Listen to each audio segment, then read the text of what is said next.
English dubs of anime are either union or they're non-union. That's something I've vaguely known since I started looking up anime online, but never understood it much beyond two big categories of actors that usually don't work together. In 2022, awareness of union dubs peaked as the Funimation Crunchyroll merger went through, resulting in a Sony-owned entity with an overwhelmingly large slice of the US anime industry to itself. In response, a number of voice actors publicly supported the idea that more dubs should be done on union contracts. There's yet to be a big breakthrough like that, but it's stayed in the public consciousness due to connected events, some of which we've covered already. Meanwhile, in the wider American industry, the writers' union is mid-strike, the directors got a deal but people are mixed on it, and even the actors are poised to strike. If you're from the future, please leave a comment letting us know if the strike happened or how it's going. Given everything that's happened, the situation is pretty much unprecedented in the history of the US anime industry. So what would more union dubs do? After reading up and talking with industry folk on and off the record, do I finally understand all of it now? No. But this video recounts our attempt to do so. You can check the pinned comment if we find any updates worth mentioning, like, comment, subscribe, check out our Patreon if you're inclined, or even our other videos.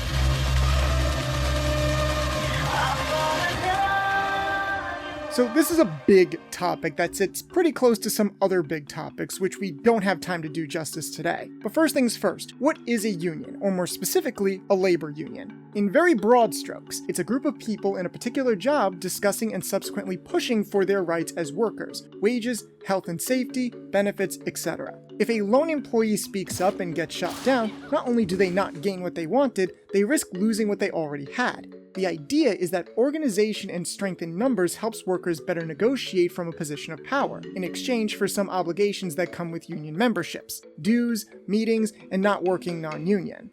From entertainment to manual labor to programmers, the basic principle is the same. A union may not always live up to this, or even fall under bad management, but even under good management, detractors argue that such regulations can hurt business, the promises can come off as utopian, and that the protections make it harder to oust incompetent or even abusive people.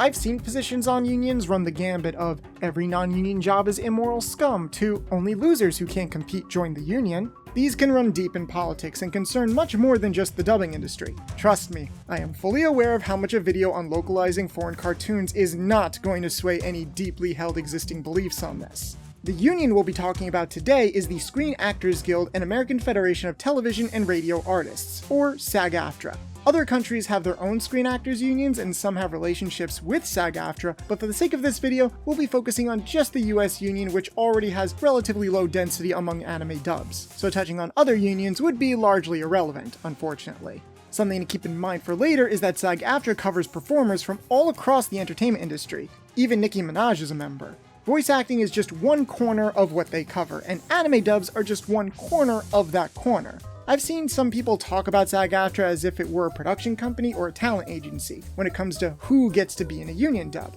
I've been sent here to see if you gentlemen are carrying your permits. Of what? Your union cards. May I see your cards, please?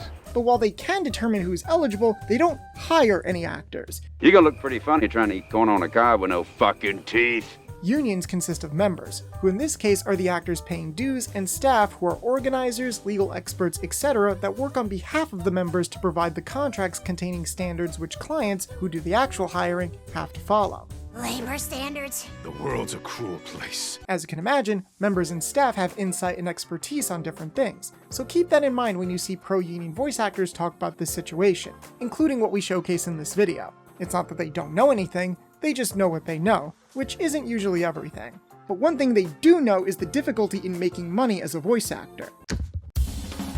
A response I'm expecting is, if anime dubs don't pay enough, just get another job. And that is something voice actors do to varying extents, but I still think it's worth learning about how one makes a living this way. For something that's all about creating stories that people can empathize with, the acting business is very unempathetic. It's saturated with content that constantly competes for our limited attention, and even that saturation is saturated with people competing to be a part of it. Voice actors are generally freelance, needing to repeatedly audition for new jobs and get quote-unquote fired once there's no new material to voice. How long does the gig run for? If it has characters, how often does yours talk? How frequently do you book work? What kinds of parts are you able to reliably book with your voice type, expertise, and availability? How often do these parts come up in the current media landscape? By the very nature of the entertainment industry, this is irregular, so your income can be irregular as well. $75 an hour might sound amazing, but 75 times 0 is still 0. Ask most pro voice actors and they'll tell you they get rejected from auditions more often than they get booked, even your favorites. People don't understand that we basically work to get work. I'm at home auditioning every day, and if I book 1 out of 10 things I audition for, that's amazing. The only way to get consistent work is to audition as much as possible, but you need to stay competitive to audition well. That means upgrading equipment, taking acting classes, and other things to further develop your career. Not to mention the cut your agent takes if you have one, or the money and time invested in a degree or training. Plus your schedule being flexible enough to take the gigs when they actually come up despite any other jobs. You don't get paid for that work, nor for the auditions themselves. In fact, you're often the one paying in time and money, and getting access to enough auditions is a whole other thing. When you buy a painting, a fine art painting, you're not paying just for the time when the brush was touching the canvas. You're paying for the artistry of the artist who put it together. Everyone has a different path in the industry, but when you're working as a voice actor, this is the kind of stuff you're trying to make back. Ultimately, I don't think a union can fundamentally fix the acting industry, even if it can make some of the footholds in it more secure. But with anime dubs paying lower than most other forms of voiceover, with residuals or royalties being pretty alien, how else are these dub actors making their money? You probably always have to be doing something else on top of it to be sustainable. Sometimes that's other forms of voiceover work, sometimes that's other jobs in the same industry like directing or writing, or even a different industry altogether. And sometimes that's utilizing the popularity of their anime work on their own time. Appearance fees for conventions, selling autographs at those cons, having an online shop, streaming, essentially direct forms of fan interaction. I know that no one likes to hear the whole paid in exposure or clout argument, but that's kind of what this is, and for a lot of people it can be pretty successful. An adage that one voice actor told us is, most voiceover pays in dollars, anime pays in fans. I can imagine how some fans are more inclined to pay a person that they can meet rather than a big faceless corporation. However, success for newcomers here can be even more irregular than the acting market itself. Anime gets recognized for its iconic designs, animation, plot, fan service, catchy songs, etc. I'm sure a voice actor's success at a con is at least partially because of their skill in the role, but another part of it is the strength of an anime's brand, and even then, the strength of their character's brand within that anime. A lot of it is at the whim of the public's taste, no matter how hard you worked on a character in the booth or how underrated the show was. Did anyone watch the Stab Life dub? Did anyone watch Stab Life? A minor character in a massive show may very well net you more con invites and sales than a major character on something that no one watched. Even then, not every actor ends up doing these kinds of paid fan interactions. Hell, I've been going to conventions for years now as a cosplayer and even an event assistant, and they can be enjoyable. However, I also know how rough of a time it can be for some people and how things can go wrong. Hanging around a bunch of excited teenage anime fans in a packed hall is not for everybody, and it can even be a loss depending on the convention. That's not even getting into the cost of creating merch for these outlets on or offline. And as we all know, there's no dark side to monetizing social interaction for you or the people viewing you at all. So yeah, anime dubs pay low, but conventions can be seen as makeshift royalties in giant air quotes with an asterisk attached. There's nothing wrong with actors meeting fans, with some obvious exceptions, but it is odd that this stuff can pay better than the performances that draw the fans in the first place, right? You don't want popularity to be the driving force of your existence. There needs to be value for humanity and the craft of acting itself. I guess it comes down to what you personally want out of a successful voice acting career. There's more to the voiceover industry than anime or even just character work, and some of it, like commercials, can pay a lot better. This quick, have a drink, it's no, don't show a stupid commercial right now. Apparently, loop groups make a killing too, but none of this stuff makes for the best branding material at conventions.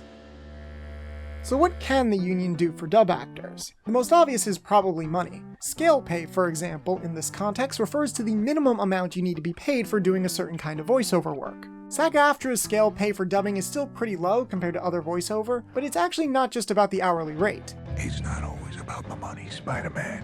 There's hourly minimums to guarantee a certain amount of pay to trained professionals no matter how little time they're called in for, vocal stress protections, late fees to provide accountability when companies don't pay on time, educational resources, etc.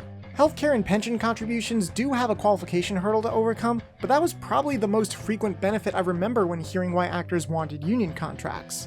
One thing that people definitely see as a benefit for unionizing is the potential benefit for health and retirement contributions. That was something that on the survey, people resoundingly ranked that as the number one reason for going union, which I agree with. Personally, that's my number one thing too. Having taxes done for you is another benefit, but the other big one is updates. The world is always changing and sometimes working conditions need to change in response. Union rates can increase for inflation's sake, but contracts themselves also get renegotiated every now and then. The current Writers Guild strike is concerned with issues like AI replacements and a residual model that isn't compatible with the streaming era. A union contract decided on by workers is much more likely to have protections against that than one written by a production company. Whether that could actually work, though, is something we're still seeing unfold.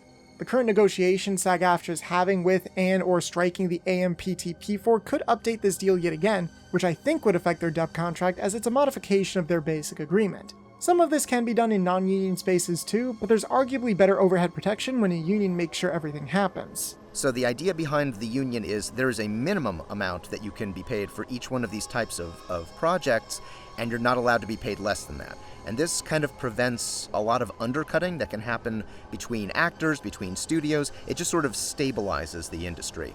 The non-union dubbing work that was being done in LA was ultimately based on the union dubbing contracts, which sort of set the standard. So basically, non-union dubbing professionals could point at that and go, all right, look, this is what it's supposed to be, so pay me something along these lines. These hourly rates plus what the producers would normally chip in to pension and healthcare, so that way at least producers are not like saving money by going non-union. SAG-AFTRA's deal for dub actors isn't on the same level as other voiceover, but it's definitely better than what it used to be. Before SAG-AFTRA, there was SAG and AFTRA separately. SAG was a very different union when it was by itself. SAG, back in the day, back in like the early 2000s, basically had to be begged and pleaded with just to get a dubbing agreement in the first place. Yeah, they were definitely problematic when it came to not just dubbing, but in many cases, voiceover in general. A lot of people didn't feel very well respected by old SAG. Eventually, though, they created their 2001 dubbing contract. So what happened to this contract? Well, nothing, and that's the problem. It had baked in annual rate increases for the following 3 years. But because the union contract did not get updated for like 20 years, the dubbing rates, both union and non-union, were stagnant for over a decade at least. Just trying to get that up there without the union contract being updated was extremely challenging. Union actors were and still are bound by Global Rule 1 of SAG's constitution. We don't have time to get into the weeds of it, but the quick version is that union actors cannot work on non-union projects. However, combining that with the low number of union dubs at the time meant that SAG just didn't appear compatible with this industry. In 2012, when SAG and AFTRA merged together, they created a voiceover department, which was a big win regarding the union taking it seriously. But it would still be some time before an updated dubbing contract was created. The 2016 game strike didn't succeed on all of its issues, but I can still imagine it motivating dub actors to organize. Even when things die down in the public consciousness, they're always cooking behind the scenes. As we can see, the 2001 agreement was split into 3 categories based on how the dub was initially exhibited, particularly affecting the rates and residuals, though a lot of dubs would have fallen into the lowest category anyway. Meanwhile, the newer agreement has the same base rates for all. There's a lot of conditions we discussed earlier, but the main split is between categories 1 and 2, with the former requiring a 50% buyout added to the payment. You can argue it's SAG's fault for not taking dubbing seriously in the past, but many people see them as the most reliable entity to push the rates back up, or at least stop them from sinking. This progress can be attributed to efforts like the Coalition of Dubbing Actors, or CODA, which resulted in things like the seating of SAG-AFTRA's Dubbing Steering Committee, which will hopefully ensure contracts don't get forgotten about for another 2 decades, and Netflix signing a deal with SAG-AFTRA for all their dubs to be union. Deals like this, along with some Aniplex shows now being done on union contracts, have led to a spike in the number of union dubs being produced, and it got updated last year for more vocal protections and a higher hourly minimum. Even major sites like Amazon and Disney Plus have some recent union dubs, so Crunchyroll really is the next big step. There's other dubbing studios and anime companies in the US, but given Crunchyroll's virtual monopoly post-merger, it's reasonable to pro-union actors that the company could get an employer-specific deal similar to what Netflix has. Megacorps offer the most lucrative contracts, that's no great secret. Thus, their main goal is to flip the Texas dubbing scene union. But what are they currently offering there? Crunchyroll and their previous version Funimation have a 3-tier system for paying actors by the hour. Obviously they don't announce such things, but it's been corroborated from people speaking up, like this Dallas-based actor in late 2020 listing the tiers and how you rise from one to the next. Having spoken to other actors, this isn't inaccurate, but the values have risen since then. I would tell you what they currently are, but I keep getting different numbers and clarifications on which tiers have a 2-hour minimum. An actor getting more seems to be tied to agent representation or other leverages helping actors get better rates, like having more than 100 hours of dubbing work with the company under their belt. Morgan Lee has mentioned being able to jump from $44 to $88 with Crunchyroll due to being cast as a lead, though they were aiming higher. Keep in mind these rates apply to a specific actor rather than a specific project. So if this is still the case, that means you would be paid the same hourly rate working on a popular show like My Hero Academia as you would for My Little Sister Was Reincarnated in Another World as a tap dancing pineapple or whatever. From my point of view at least, I see a risk for actors trying to get to a higher tier if it means they get seen as a financial burden and cast less often. But the main issue the union actors have with this is that Crunchy combines multiple shows into a single recording session paid at the actor's assigned tier. On the one hand, it makes sense to just do small bits and bobs quickly with extra time, but the notion of combining dubs with different budgets into the same session has raised some flags. I will also very carefully note, I am currently working for Crunchyroll. The show has a different rate than those that I hear about coming out of Texas. It's still a Crunchyroll show. It is still non-union. The allocation of funds for a particular project has been handled differently depending on which studio it is taking place in. If I were in LA doing the same session, an hour-long session, dubbing 6 shows, I would get that rate for 6 different shows.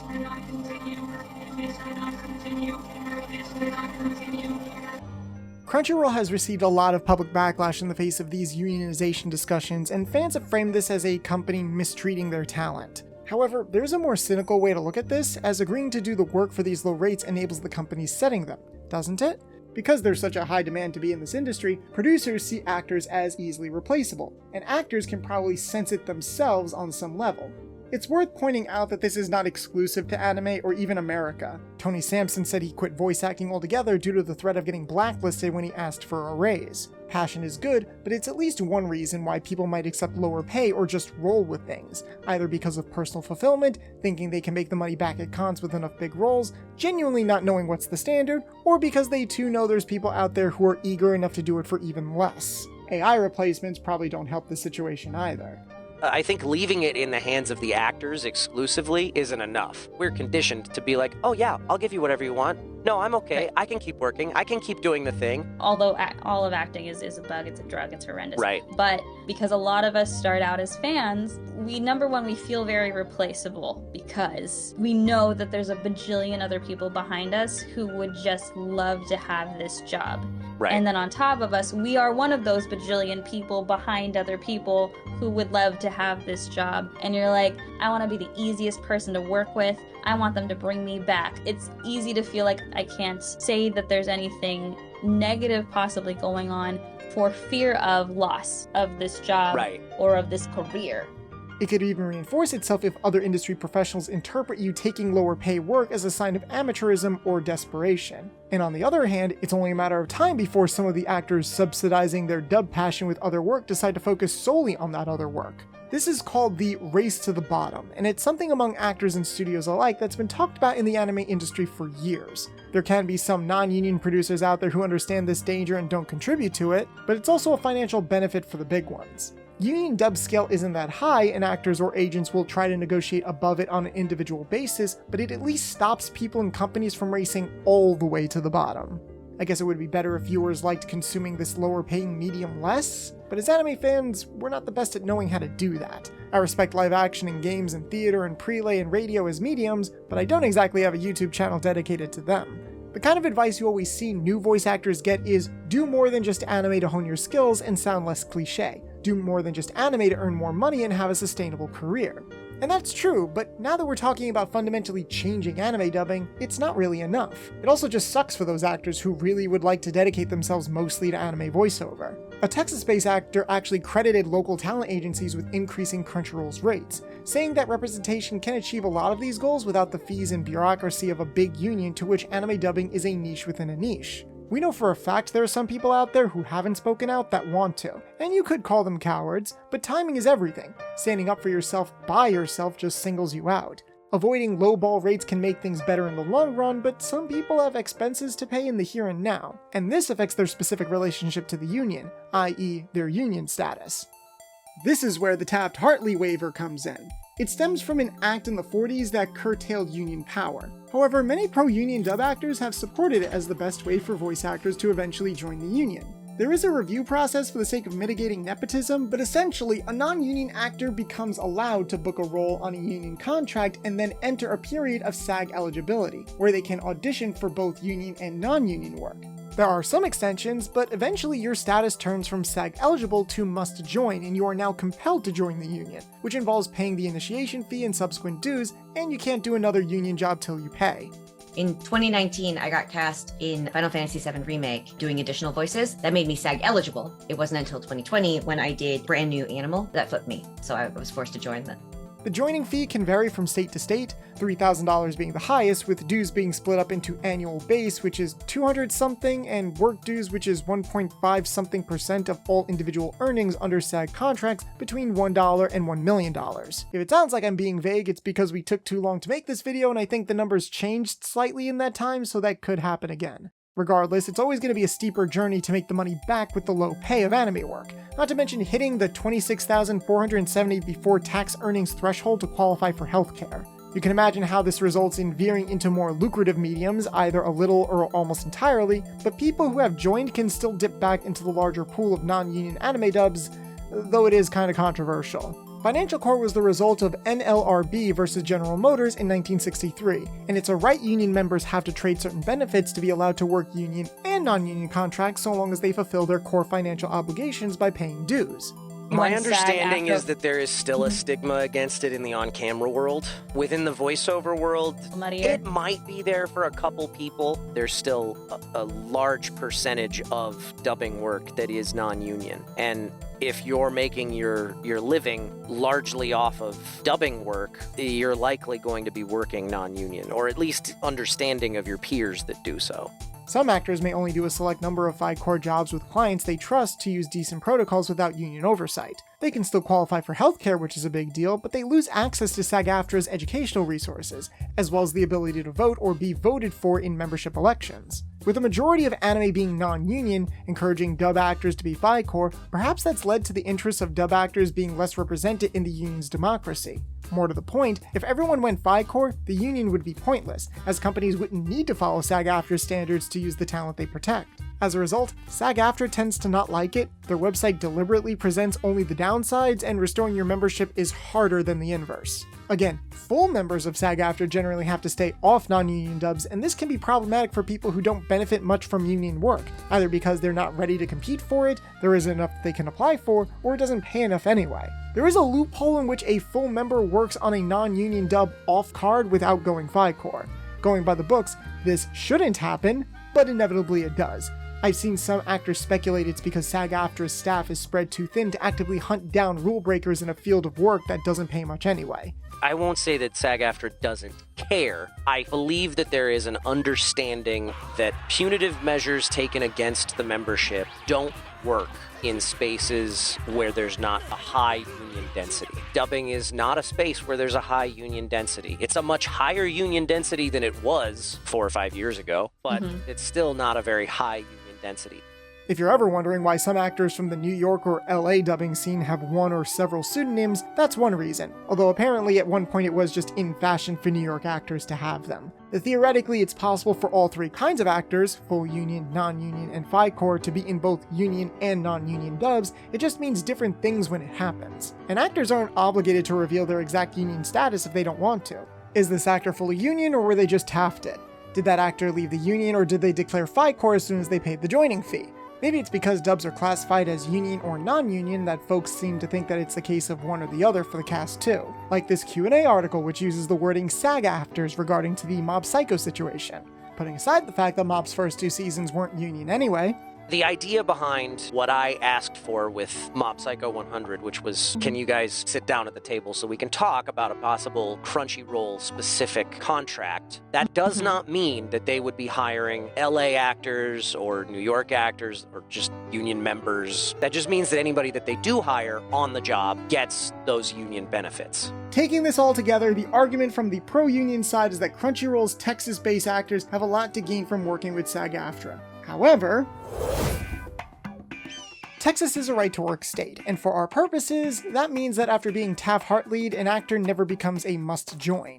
The alleged upside to this would be that if everything in Texas did flip union, local actors wouldn't need to pay the joining fee, dues, or turn their back on non-union work in that state, either until they wanted to or when they later do union work on non-right-to-work soil. However, states being right-to-work is usually a sign that unions aren't supported there in the first place. This can change, like what happened in Michigan this year, but that's the business of every industry, not just dubs. Even putting this all together in my head, I do wonder if SAG-AFTRA itself would be the one to take issue with union contracts being used in Texas. The free rider problem describes the phenomena of non-union workers in right-to-work states continually enjoying the benefits of a union contract, yet never paying the fees to support the union's operation. Regardless, here are the responses I got from a couple of actors. More and more stuff moves out of Los Angeles to Atlanta, and Georgia is a right-to-work state. So if that's an issue that SAG-AFTRA has been facing, it's an issue they've been facing long before Crunchyroll, and they're like, Crunchyroll's small potatoes in comparison.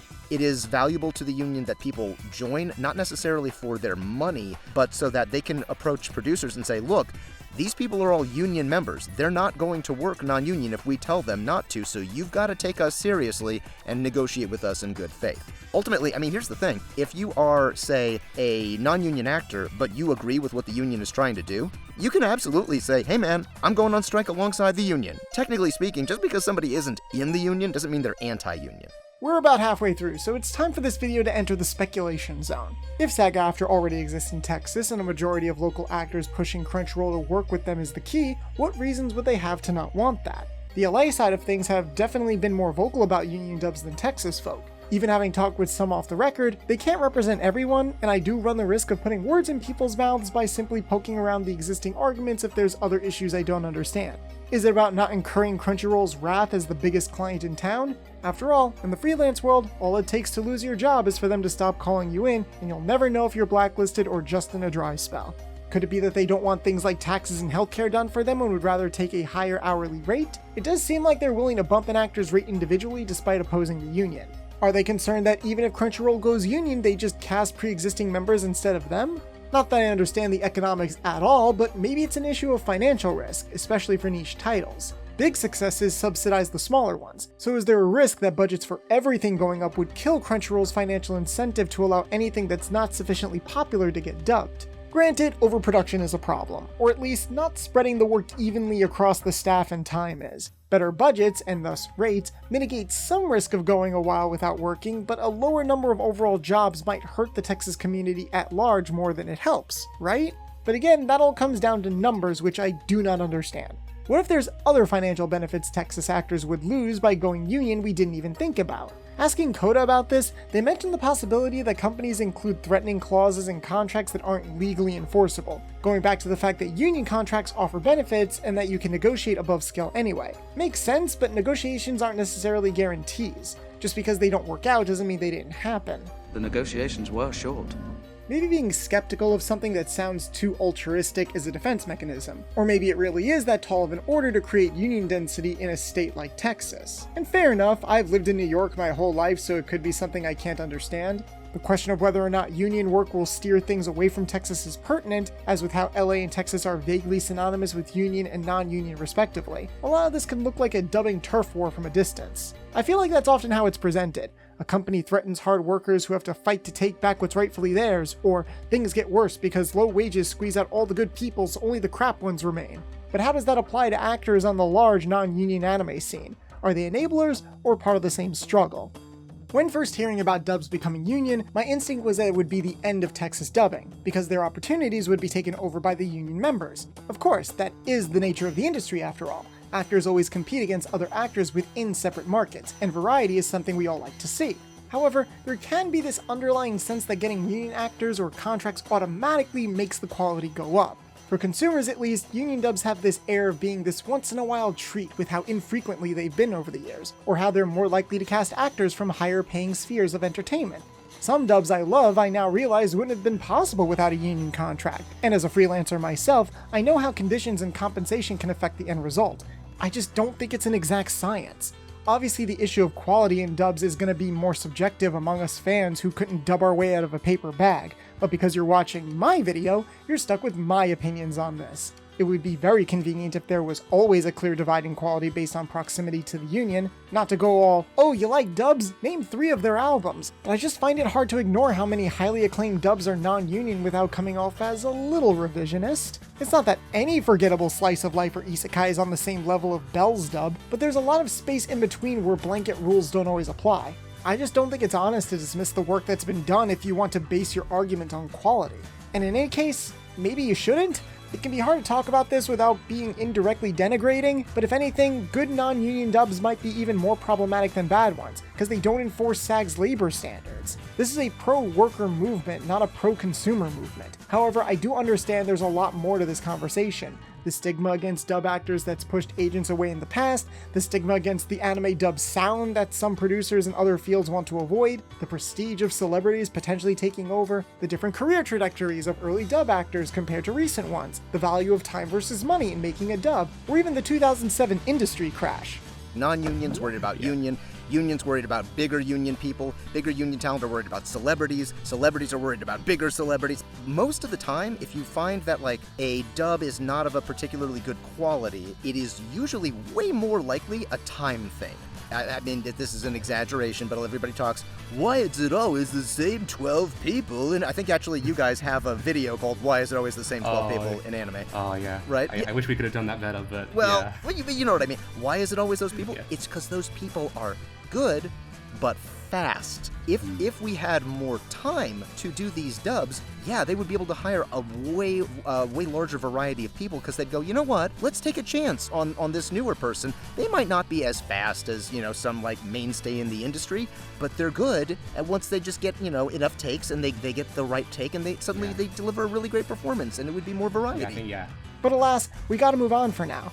None of this gets into how gauging a dub's quality by its actors' union status disregards the contribution of the ADR staff, and it's not like any of them are unionized. As mentioned before, it's possible for someone who isn't a full member to act in a union dub. Actors can take advantage of this across states if they're allowed to record remotely, but it goes both ways. Given everything we've talked about, I can't quite shake the idea that there's a sense of retribution at play here. Crunchyroll actors may worry about being pushed out by LA actors if things go union, but some of those union actors were themselves pushed out of anime in the past by low pay and lack of SAG contracts. Not to go on another tangent, but there is a history as to why the work is where it is, and not all of it is positive despite good dubs that have been made on top of it. It's absolutely possible that some Crunchyroll actors don't deserve to get cast as often as they do, but even if it is, asking them to risk their careers, stand up to Crunchyroll, and fight for better conditions that other union actors could just take for themselves on a big enough scale? How persuasive is that exactly?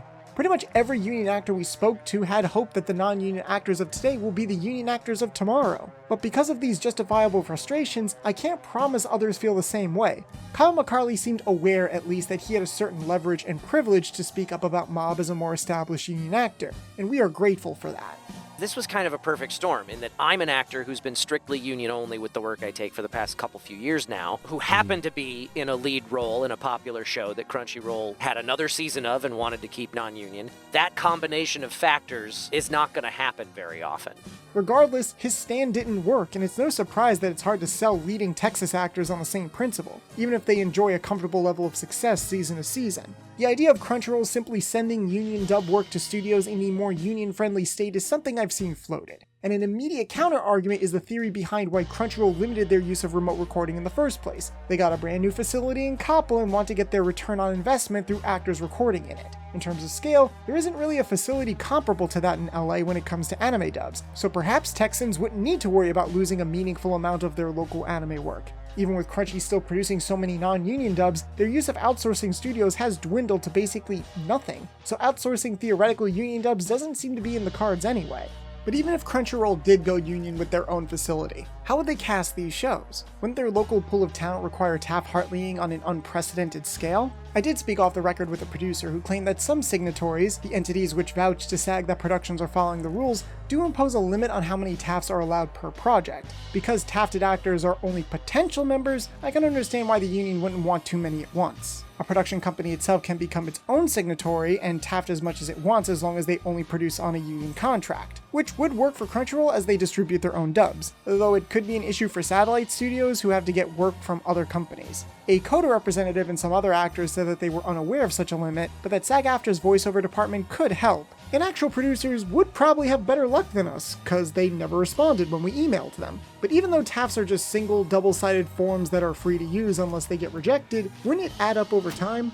What about the approval process? With the Netflix agreement in particular, Netflix asked for a special provision in their dubbing agreement that said our Taft-Hartleys don't have to be reviewed. They're just automatically approved. Okay. And SAG-AFTRA okayed that provision just because Netflix has like very specific casting requirements that they have to deal with a lot of their dubs. It's possible that a Crunchyroll specific agreement could have a similar provision, allowing for the fact that they're based in a right-to-work state. The fact remains that no matter who's going to be cast in Crunchyroll's potential union dubs or how much they pay, it's going to involve more paperwork. With how much Crunchyroll is already doing, I don't even know if union compliance is something within their current administration staff's capacity. We've talked about their reluctance to change the nature of existing jobs, and I don't even know what that means for the prospect of creating new ones. So we're back to square one. If the Texas dubbing community succeeded at flipping Crunchyroll union, what exactly would happen to them? It's undeniable that Crunchy would gain the capacity to cast actors they might have wanted to but previously couldn't, but how much of that would eat into the prospects of the actors who'd have pushed to make it all happen? Would they be able to make up for that by getting cast in remote union gigs? It's theoretically possible, but would still need a lot of tafting for anyone who isn't FICOR. And with remote recording declining from what it was in 2020, what if there's not enough opportunity? The only good answer I can give is that I can't predict the future. I don't think it's fair to dismiss the fears actors can have surrounding changes to their work, but perhaps we can look at what's happened before. This was maybe about a year into the Netflix agreement being a thing that was being used. I reached out to one of the SAG-AFTRA organizers that I knew, and I said, hey, what is the makeup of these union casts? Like, is it mostly people who've already been in the union just swooping in and taking all these dubbing jobs away from dubbing actors? Is this dubbing actors getting into the union? Is it 50-50? What is this? She got back to me a few weeks later and said, all right, virtually everybody who is in these shows are all names that I recognize as part of the organizing effort. It is mostly dubbing professionals just getting their union card and joining the union. The fear is real. The fear is not something that should be ignored or acted like it's invalid. All I'm saying is, in my real-world experience, that didn't happen in a situation where it was more likely to happen. They might do that for like a brief period of time where somebody who's like a big deal plays like a role in an anime, and then they realize, oh, we need to hire actual dubbers because this movie star is like way too big for us, and also they want astronomical amounts of money to keep playing this role. Reprisals across state or union lines in particular are seen as a big deal. When it comes to Netflix, there were already some from Texas in their Junji Ito and Thermae Romai anime, but getting the original English cast for the Black Clover movie's union dub was much bigger. It was a way of both improving on Psyche K, where everyone was recast, not echoing what Crunchyroll did with Mob Psycho on the other side of the fence, and demonstrating that LA union producers can be flexible. Of course, it is still one dub from one dedicated LA team doing right by fans on a reprisal. I don't know how everyone feels about including other markets, particularly post-lockdown. The same year as the movie's dub, a different LA studio couldn't get the mere 3 Texas actors who played Cat's Eye for a reprisal.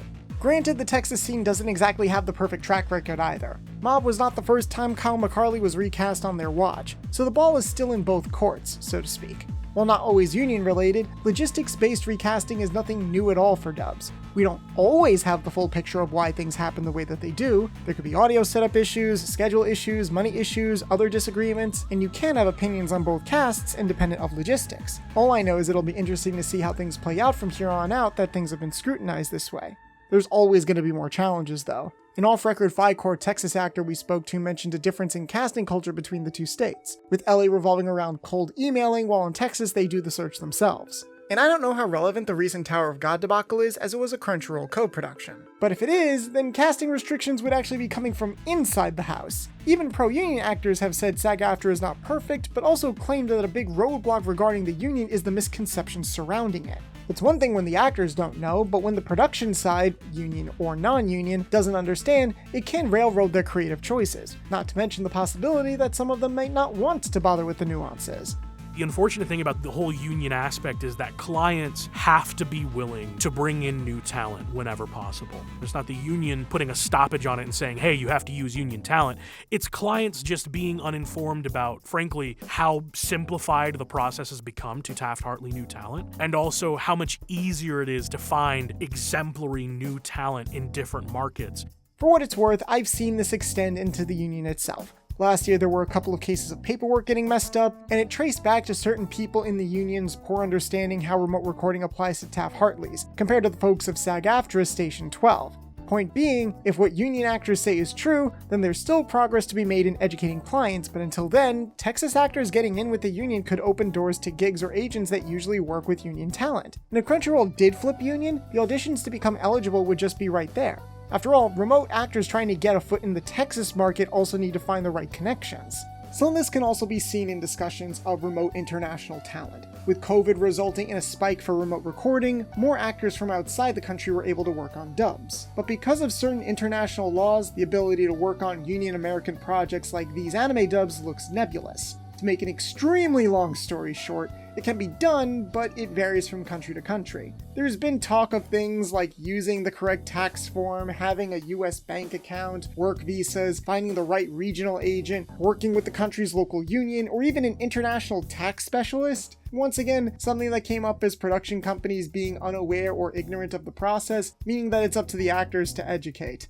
Asking Dinh, an Australian actress who's been able to work remotely on SAG-AFTRA contracts, she elaborated that there really just has to be a group who tests the waters for those to come. Although one producer of a recent union dub mentioned off record that while they were allowed to cast an international actor, the union payroll company refused to touch that actor's paperwork and the producer had to handle it themselves.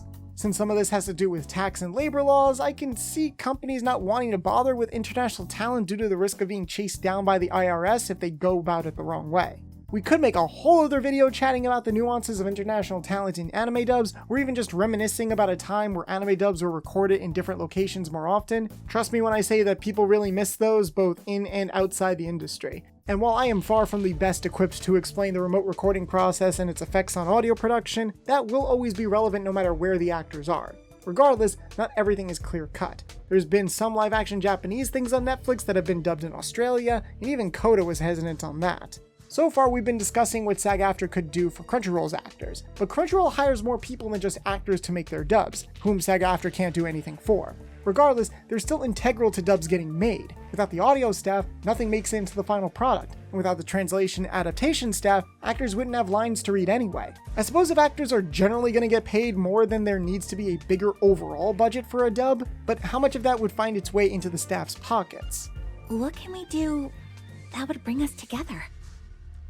Reach out to folks individually, get them involved, one by one. The main solution we came across was staff communicating and organizing amongst themselves in a similar vein to actors. The advocacy group we mentioned earlier, Coda, sought to improve things for dub actors, but according to Stephanie Sheh, the process can create conflict. It was a case of working professionals coming together to compare their experiences and ideals for how they could and should be treated in this industry down to the numbers. It wasn't easy, being done for almost 2 years before going public, and entirely on a volunteer basis. And I mean, we reached out to a couple ADR writers, including Alex Von David, about what would make their jobs better, and they mentioned things like more generous turnaround times and better interdepartmental communication.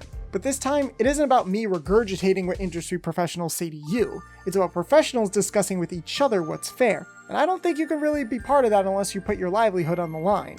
Now, it's possible for productions to work under more than one kind of union at once if movie credits are anything to go by, but unfortunately, that's kinda unprecedented in anime dubs. However, this is a lot easier said than done. According to a representative of Coda, the unions that already represent writers and audio engineers, the WGA and IATSC, currently don't represent their ADR equivalents. I personally have my doubts as to whether unions even can regulate AI, but if they do, ADR staff still wouldn't have that protection as a result. I'm reminded of how old SAG had to apparently be begged for a dubbing agreement back in the day, and then it didn't get updated for years. The explanations we have make sense, but they don't feel very satisfying, do they? Union dub actors have voiced support for people like staff and remote talent, but that support can't manifest till the right push is made, and sometimes I worry that the current energy will just drop off when it's their turn. Human trust can be a nebulous thing in the cutthroat entertainment industry after all, and even if we give people the benefit of the doubt, it still might not be enough. I do sometimes feel disingenuous calling this unionizing dubs when unionizing dub actors is more accurate, but maybe all this is why people see it as so important that actors succeed at setting a precedent. A company's reason for stopping one group of workers from standing their ground could very well be the fear that other groups will follow suit, although actors certainly are the most public-facing of the dubbing pipeline. I'd like to say this is where us fans tip the balance by showing support, and yeah, annoying Crunchyroll on social media spreads awareness, but privacy is also an important part of cultivating mass support without making actors feel vulnerable for associating with the union. However, what if we just started from scratch? Instead of siding with a pre-existing union that isn't finally attuned to the needs of dub production, what if there was one for the sake of supporting all the work done on Crunchyroll dubs? In other words, a workplace union? With a new constitution, it could be designed to improve conditions for everyone on the dubbing pipeline. It might not have worked in the past, but right now Crunchyroll is a big enough entity that isn't really comparable to other anime companies. I expect opinions on this to be split, and understandably so, maybe even within Crunchyroll itself, since not all of them would be treated the same as salaried workers versus contractors. The union that exists isn't optimized for dubs, but it has a long track record. Meanwhile, for a brand new union, everything about members, benefits, basically everything we've been talking about in this video would have to be decided all over again. It's been very hard for us to keep track of these moving parts, and we've been talking for a long time. Maybe that's to be expected. SAG-AFTRA's voiceover department is only around a decade old, and their progress for dubs is even younger than that. The situation garnered attention from well outside the anime dub industry, which makes things feel even bigger. I've seen foreign content get pitted against local content when it comes to union issues, in that companies like Netflix will get a deal for union dubs, but they license so many foreign properties in the first place to avoid working with US unions on US content to fill up their library. It's easy to be empathetic to everyone involved, but the industry is going to take whatever direction it takes. The direction could hurt some people more than others, so things will eventually get contentious, but a certain amount of contention is what got us here in the first place, for better and for worse. I think the situation is complex enough that you can't simply advocate for union dubs with zero added context, because so many preconceptions and sometimes misinformation had built up over the years. Knowing what we know now doesn't automatically make the situation better, but I prefer this to being in the dark.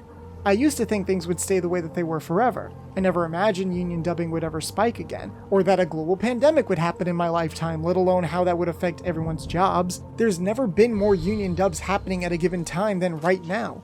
Will this just be a flash in the pan, or could it change the industry into something unrecognizable? Reading up for this video really hammered home how everyone sees anime dubbing as the ugly duckling of the industry, at the back of the line with big expectations surrounding it. The tension between union and non-union dubs didn't just start last year, but for now, everyone's paying attention. But in any case, thanks for sticking through this all if you watched to the end. There's a lot more we wanted to include and elaborate on, but with SAG-AFTRA's previous agreement expiring on June 30th, let's just quit while we're ahead. Sorry this took so long. As you can see, this is a massive issue, but life also happened. My partner who edited and helped write this video almost got paralyzed, needed all their wisdom teeth removed, and started a new job. Meanwhile, I ended up writing for other outlets and even became a furry VTuber.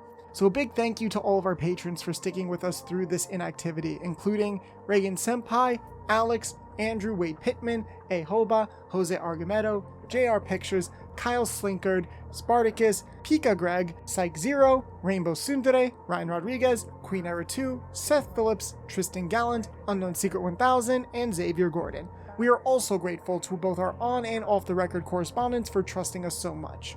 We're going to be at Anime Expo this year, so assuming this video comes out on time, if we got something wrong, you can kill us there for making this video. This has been the Cartoon Cipher, and until next time.